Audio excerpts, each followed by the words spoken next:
Most parents think their child's rebellion starts with an argument. It doesn't.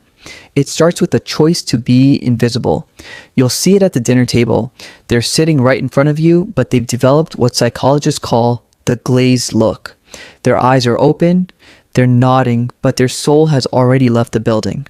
They've realized that being honest with you is a high-risk gamble they're no longer willing to take. To a parent, this looks like attitude. But to a teen, this is strategic silence.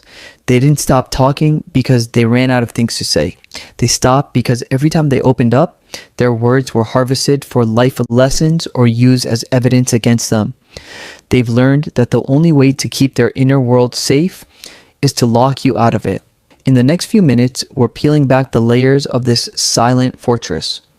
I'm going to show you the hidden biology of why a child shuts down, and why that careful, quiet click of a bedroom door is actually a desperate cry for a safety they no longer feel. When a teenager feels judged or dismissed, the brain doesn't see it as a conversation. It sees a threat. Inside the brain, the amygdala, the alarm system for fear, triggers a freeze response. Since they can't run away from home, they run away internally. This is where the prefrontal cortex, the part responsible for logic and communication, simply shuts down. They aren't choosing to be difficult. They are biologically incapable of opening up in that moment. Every time a parent corrects a feeling instead of validating it, the brain records a micro-trauma.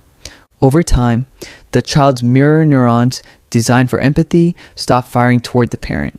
They stop looking for a reflection of themselves in your eyes because all they see is a reflection of who you want them to be. The silence is a brain that has shifted from connection mode to survival mode. Most parents betray their children's trust without realizing it, often under the guise of caring. When you take a teenager's private struggle and turn it into a teachable moment, you aren't helping. You are colonizing their inner world. Psychologically, this creates emotional guarding. A child realizes their thoughts are evidence to be used against them. If they say they are tired, they're told they stay up too late. If they say they are sad, they're told they have no reason to be. In this environment, truth becomes a liability. They start to live a double life, becoming experts at micro-expression masking, showing a blank face while a storm rages underneath. They haven't stopped trusting people. They've stopped trusting the people who were supposed to be their safe harbor. The most painful part isn't just the distance between parent and child, it's the distance the child develops from themselves. When a child feels they cannot be honest with those they love, they start to believe their true self is unacceptable. This is internalized shame. They begin to ghost their own emotions. They stop feeling deeply because feeling leads to expression, and expression leads to conflict. They become a ghost in their own home, physically present but emotionally miles away. They aren't trying to be rebellious, they're just trying to exist without having to defend their right to feel. The attitude people complain about is usually just the exhaust fumes of a heart working too hard to stay hidden. How do we melt a wall built without words? It doesn't start with more questions, it starts with radical listening. The switch happens when a child realizes they can be messy without being fixed.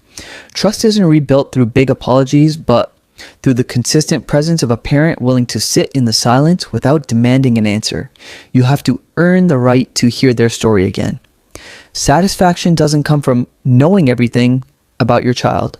It comes from knowing they feel safe enough to tell you nothing if that's what they need. Stop being the manager of their life and start being the witness to it. The loudest thing a child can do is stay silent. It's a call for help that doesn't use a voice. If this felt like a window into a silence you're living through, subscribe. Let's find our way back to the truth together. Because before the walls were built and before the world got loud, there was just a child and a door, waiting for that careful, quiet click.